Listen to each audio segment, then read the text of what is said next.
Okay, it's 6 o'clock. Let's call the meeting to order by starting with the pledge of allegiance to the flag. Please stand. Pledge of allegiance to the flag Flag of the United States of America, and to the republic republic for which it stands, One nation, nation, under under God, God, indivisible. indivisible, with liberty, justice for all. Thank you. Hey, Doreen, you don't have a clerk's report, correct? There is no clerk's report this evening. Okay, can I have a motion to approve the agenda, please? I'll make a motion. I will second. Yeah, Pam, all in favor, say aye. Aye. Opposed, say nay. Motion carried. I guess I'll turn it over to you, Mike. Presentations. Sure. This evening, we're going to have a presentation from Campus Construction and the Hunt Architect, just an update on our capital project. I did forward information to the board via email regarding the high school alternate 3. We have discussed as a board a few board meetings ago regarding where we would stand with that high school alternate 3, which was the technology edition, and if we would be able to continue moving forward with that part of the project. So at this point, the recommendation is that we're not going to continue with that particular part of the project, but I'm going to turn it over to Campus Construction right now, and we'll have an update, and after our presentation, we'll have an opportunity for questions. Okay. So either Andrew or Yes. Kevin Donahue. this is Kevin. I'm having trouble with my camera, but Andrew, you could give us an update if you would, please. Yeah, so quick update. Good evening, everybody. I'm not sure if you can see me or not. We got you. All right. Quick update as far as jump right into it, the HS3 edition and financials. And I had sent out with the recommendation letter just to cover the budget summary as well as the alternate summary review list as well. But to date, we've been operating on a 10% contingency. That's 10% of the construction budget, not including incidentals. And what we're seeing is that what's left is right around $375,000 of that original contingency pot. With that, that leaves us operating contingency to complete the project of 4%. So today we've been operating on 10. Now we have 4 to complete. That's why we're making the recommendation to move forward and pull the HS3 alternate, which is the high school STEM edition, to get back up closer to the operating 10%, which we've been operating at to date. So that's the quick nuts and bolts of it. As to where we're seeing this come from is just strictly dollars and the need for them to complete the project. Okay. Yep. So again, this is something that we were hopeful to be able to do. We did know that there would be that potential where we would not be able to continue. So at this point in time, moving forward with our current numbers, we want to make sure that we come in obviously under or at budget, if not under budget, and with some of the compounding factors, moving forward with that HS3 is not going to position us favorably. So we just wanted to bring that to the board's attention. As we said we would, and we're at that point now to inform the board and public on that. There's Andrew, I have a question. Yeah. In your memo to us, it says something about materials that have already been purchased for that phase. Is that correct? It is. And what happens to them? So those materials will get turned over to the district if they can't be returned, or there be an added stock cost or to restock. One of those being the brick for that addition. has already been purchased, and it's a specialty brick from Weckhesser to match the existing building. So that's something we're having conversations with Weckhesser, with Massa, as to whether or not we can find a different home for it. Some of it is going to be turned over for attic stock anyways, as part of the project. So one thing I would add, just to piggyback on that, this is Kevin again. Pending the approval to delete this alternate at this point, we'll have to issue RFPs to all the contractors. And unfortunately, there is a small loss factor there. Given the timing of this, some of the materials, as Andrew just pointed out, have already been procured. So we'll be, up against the contractor trying to, on the district's behalf, evaluate the best options, the most equitable options. And some of it might be paying a restocking fee. Some of them might be taking receipt of the material for future use. Something might be a combination of both. So it'll be a lot of work on our behalf and Hunt's behalf, but it is responsible from a budgetary standpoint. But we did want to point out there's going to be a loss factor of a certain percentage or certain dollars that won't be 100% dollar for dollar back to the district. So that's the unfortunate piece of this because of the timing. But we want to be fully transparent and just make everyone aware of that. I have a couple of questions. What was the original contingency fund? What was the value of that? That's right on that budget summary that was part of the recommendation. And Andrew, I don't have it in front of me, but I think it was like 1.5 million. Yep, I got it right. I got it right here, Kevin. It's $1,598,455. Okay, how much of that have we used? A little over $1.2 million. It's $1.2 million and change. That's the value that's on that front sheet. Change orders executed and change orders pending. So, what are the costs that we have incurred that were unexpected? The big ones. Yeah. So there's a handful of outliers, Joanne. With the majority of them being field conditions or unforeseen conditions that we've run out to in the field. The biggest dollar value one, and I know we've talked about it in a number of meetings here, is the soils, which came in at almost 200 grand.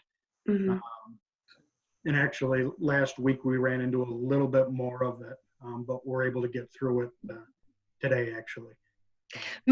My concern, and the reason that I asked the question that way, is because we haven't completed anything. We're almost done with the library at the elementary school. You said there are some finishing touches that need to go into that. The gymnasium's not done. The pool is basically just started. We haven't done anything with the cafeteria at the high school. And we've already gone through quite a considerable amount of our contingency fund. So my concern is, are we going to be able to get through the project if we eliminate this STEM room?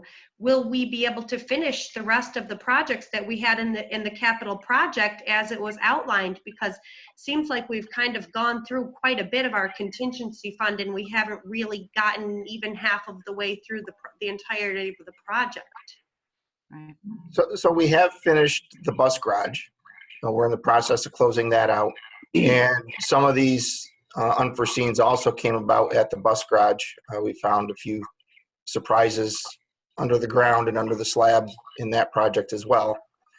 And these numbers do include, I believe, Andrew, the total, which includes the bus garage. They do. They do, Gary.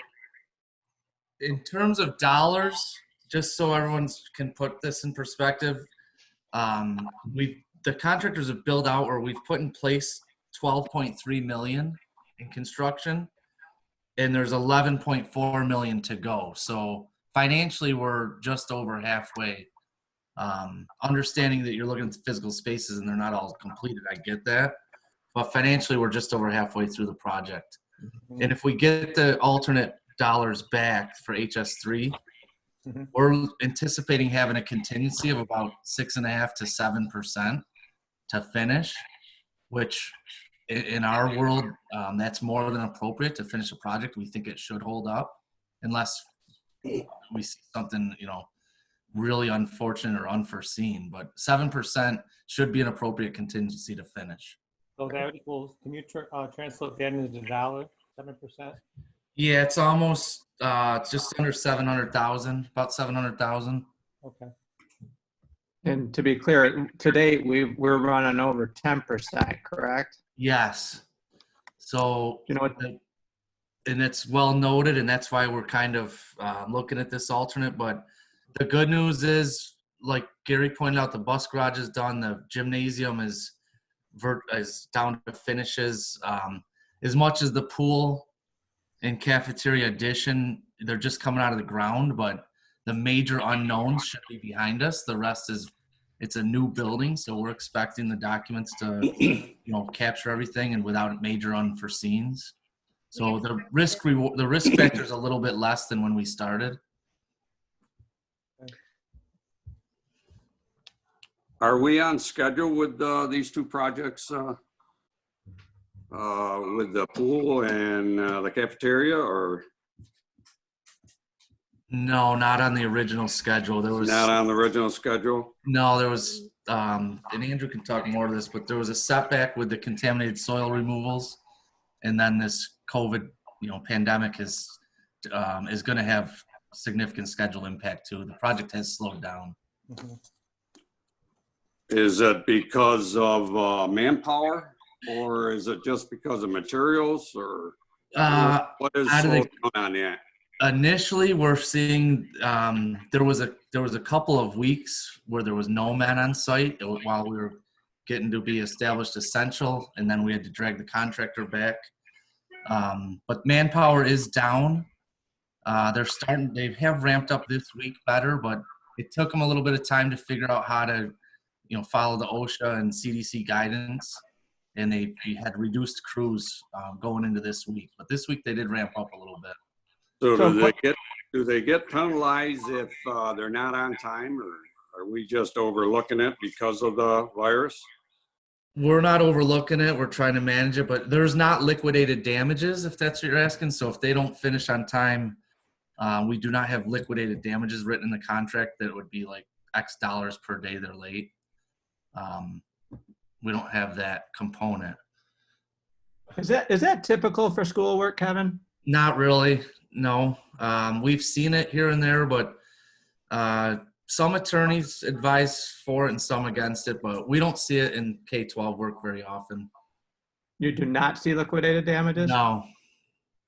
So the other question that I had was relative to the change orders already executed or pending versus trying to create a new contingency. Have any of the COVID impacts, they haven't hit our change order pending tabulation, have they?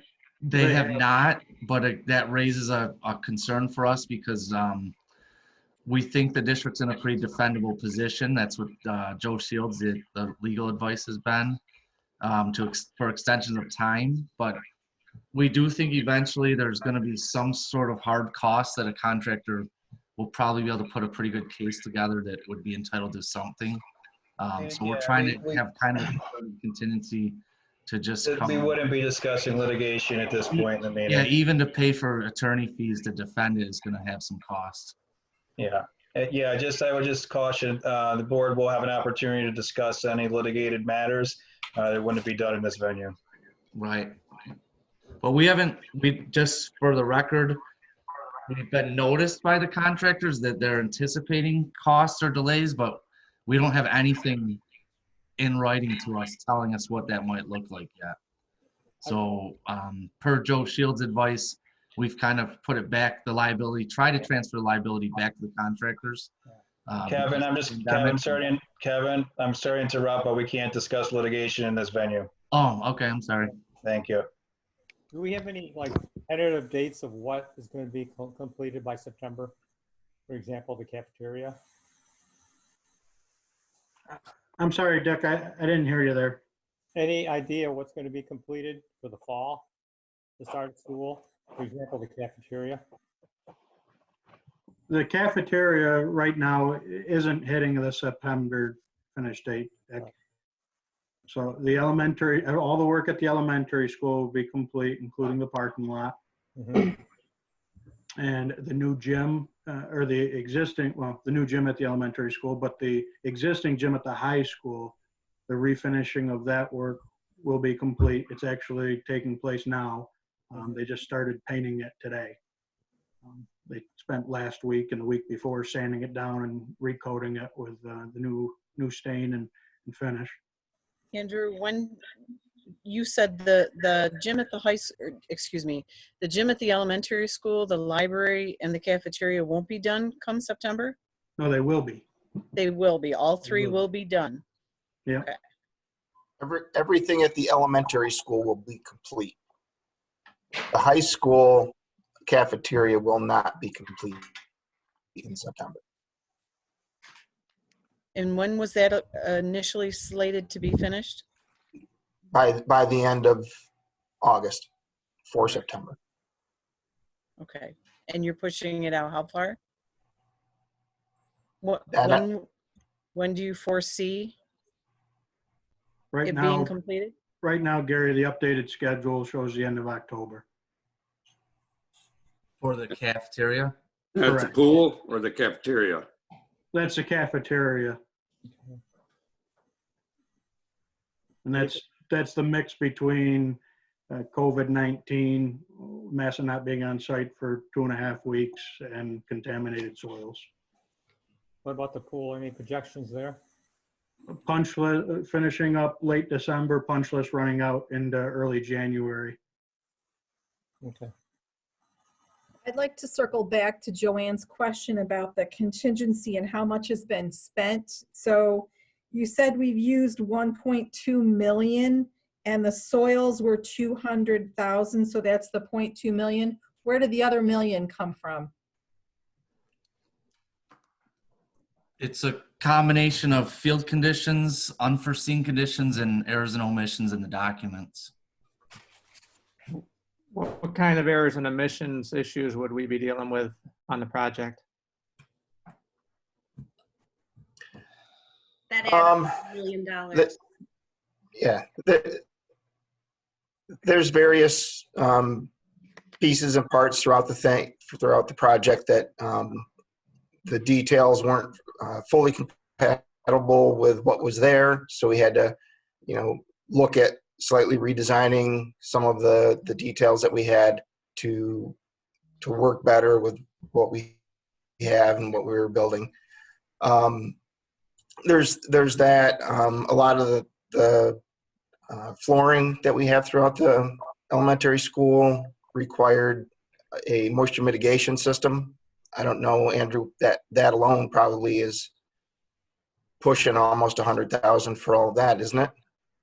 Maybe not quite that much, 70. No, not quite. So what I did before 75. the meeting is I went through the issue log and I identified a handful of outliers, if you will, which just in, let's see here, just in 4 of them, in 4 of the outliers, including the contaminated soils, totals about a quarter of the allocated contingency funds. One of those is the moisture mitigation, which Gary, you had just mentioned, which totals between the 3 different change orders that we've issued for that, about $45,000. Okay. Another one was the contaminated soils, roughly 200. A third being the abatement change that took place last spring and into the summer of last year, which totaled, right now we're tracking 42,000. It will be a little bit lower. I've pushed for a revised proposal from Massa on that one. And then the 4th one here is the elementary school water service revisions at the elementary school out front when we tied in the new water main. There was a new vault and a bypass loop around the vault, which was required by the village. So those 4 changes together. Yeah. Andrew, what was the sum for the last one that you said with the water? What was the sum? 30, just under 35,000. Okay, so we're still talking about $750,000 in contingency. That's considerable amount of money. So where did that money go? You've explained away a quarter of our loss. Where's the other?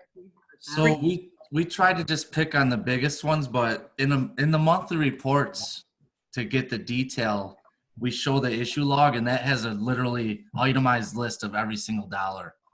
So and Andrew can update that or send it back out, but that is issued, and we could talk to each one of them, but it is all totally itemized, so the board does have a chance to see that.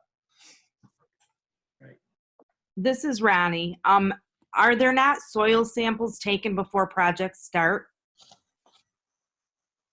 There are, and soil samples where we know where we're going to be having additions and stuff, we take samples, and that is just like 1 or 2 spots in the entire area of the addition. So it's just a really small sample of the area. Where we took the samples at the high school, there was no indication of any contaminated soils where we got those. And at the elementary school, I believe we had some unsuitable soils that were taken out and replaced. And again, where we took the borings did not indicate that there was unsuitable soils at that level. It's just that corner where we were digging the foundations, we ran into some that they had to take out. So we do our due diligence as best we can, but we can't see everything that's down there. What is the extent of the moisture mitigation? What are we trying to deal with there with respect to the flooring at the other school? So with that, apparently when the building was originally built, there was no vapor barrier put in underneath the concrete slab. So when they do testing, they do a moisture vapor test on the slab before they put the new flooring down. And if it exceeds a certain limit, you don't get your warranty on your flooring without putting down this vapor barrier or moisture mitigation. Basically stops the moisture from coming up through. And the big reason that's a problem now is when it was built, the mastics they use weren't affected by moisture. And the stuff that we have to specify now is affected by moisture, unfortunately. So it would have been a membrane they put over the concrete or something, or? Yeah, it's like a sealing membrane that they pour. It's a thin cementitious type coat that they put over top of the whole floor to seal it. What was the approximate cost of that? $45,000.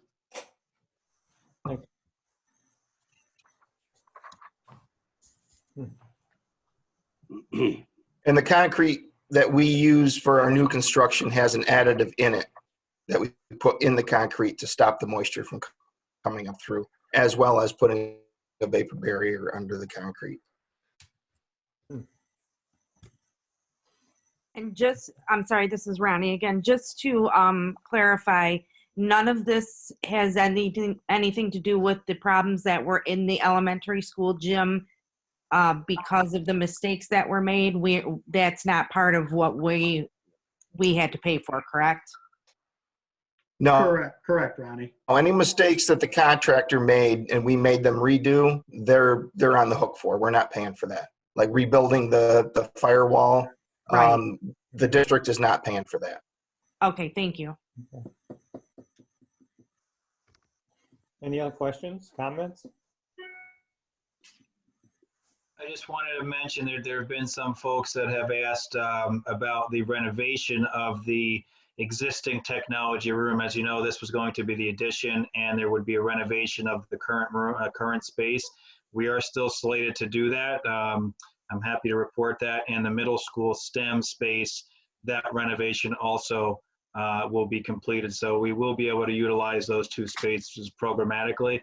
Would it have been wonderful to have the add-on? Absolutely, but working with staff, we're already talking about how we can utilize those spaces and maximize the renovation. So at least we'll be able to move forward with that. And honestly, who knows how school is going to be looking in the landscape of education with these facilities. So this perhaps could be a blessing in disguise. So we'll see how things pan out. And we're already working on any alterations or changes that we need to make in our design for the addition not being there. For example, we are still going to have the dust collector added to the technology. Original plan was for it to be installed on the opposite side of the addition. With the addition not being there, we need to move it closer to the existing building. So we'll be updating drawings for the contractors to be able to, show them exactly how we want that and where that needs to go. So there'll be a little few tweaks that we need to make, but we should be good with everything there. Okay. So Mike, does this go to the board meeting next week for approval, or do we do that now? Or is there no action from us? Mike? I don't think there's a resolution that's needed for tonight. This is an update on where we are. Those were alternates, so we'll just issue the change orders for that, which campus will be doing. So we should be good. If there does need to be certain action, we'll definitely have it on a resolution. Okay. When- Are we all set to move on to the next part, or does somebody else have a question about I this? just have one question. When will we have a bottom line, what we're left with for contingency? This is Kevin. We'll issue the RFPs officially tomorrow, and it'll probably take 4 to 6 weeks to sort out because we're going to chase down the materials that are already procured and work on an evaluation for what's most cost effective for the district. So Okay. probably the better part of 6 weeks before it's done. Okay. Thank you. Okay. The next part of our agenda is public forum. Is there anybody there who's from the public have a comment they'd like to make? You have up to 3 minutes. Okay. Seeing none. There's no consent agenda. Any questions from the audience? Seeing none. Have a motion to go into executive session, please. I'll make a motion. I'll second. That win? Who seconded? Jen? Jen. All in favor, say aye. Aye. Opposed? Motion carried. Thank you. I'll send a link for the executive session. All right. Thanks, everybody. Thanks. Are we all back? Well, we have Fred Baker there, huh? All back? Yes. 5, 6, 7, 8, 9. Okay. Motion to adjourn. I'll make a motion. All right, one person. All right, Pam, Yes. second. Ronnie. Thank you, Ronnie. Mm-hmm. All in favor, say aye. Aye. Bye. Opposed? Motion carried. Good night, everybody.